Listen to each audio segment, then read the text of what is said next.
ജ്യോതി ബാബുവിന്റെ പിൻഗാമിയായിരുന്നു ബുദ്ധോ ബാബു. ആംഗലേയ പാരമ്പര്യത്തിന്റെ ആഢ്യത്വത്തിൽ അഭിമാനിച്ച ബംഗാളി ഭദ്രലോകിന് ജ്യോതി ബസു വിഗ്രഹമായി. തുടർച്ചയായി വന്ന ബുദ്ധദേവ് ഭട്ടാചാർജിക്ക് പക്ഷേ ആ പാരമ്പര്യം ഇല്ലായിരുന്നു. ദാദാ എന്ന ബംഗാളി ആദരത്തിലേക്ക് പക്ഷേ അദ്ദേഹത്തിന് വളരാനും കഴിഞ്ഞില്ല.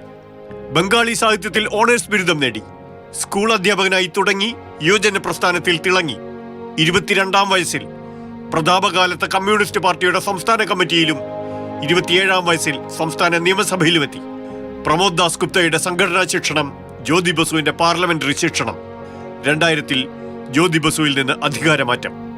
അടുത്ത 2 തിരഞ്ഞെടുപ്പുകളിൽ മിന്നുന്ന വിജയം. അനിൽ ബിശ്വാസിന്റെ മരണശേഷം പക്ഷേ ബുദ്ധോയ്ക്ക് തൊട്ടതൊക്കെ പിഴച്ചു. നന്ദിഗ്രാം, സിംഗൂർ, കളമറിയാത്ത നിരവധി വ്യവസായവൽക്കരണ നീക്കങ്ങൾ. 2011 മമതാ ബാനർജി ദീദിയായി വന്നു. ബുദ്ധോ ബാബു തോറ്റമ്പി. ചെങ്കൊടി മാഞ്ഞതോടെ ഉൾവലിയൽ, വിഷാദി, അവസാനം പത്മഭൂഷൺ നിരസിക്കൽ. നെരൂദയുടെ കവിതയും മാർക്സിന്റെ കൃതികളും വിവർത്തനം ചെയ്ത നേതാവ്. നന്ദൻ തിയേറ്ററിലെ സാംസ്കാരിക സായാഹ്നങ്ങളിലെ സാന്നിധ്യം. ഫെർണാണ്ടോ സൊലാനസിനെ കൽക്കത്തയിലെത്തിച്ച മുഖ്യമന്ത്രിക്ക് പക്ഷേ മമത പറഞ്ഞ മാമട്ടി മനുഷ്യന്റെ അർത്ഥം അറിയാനായില്ല. ലോകമെമ്പാടും സംഭവിച്ചിട്ടുണ്ട് കമ്മ്യൂണിസ്റ്റ് പതനം.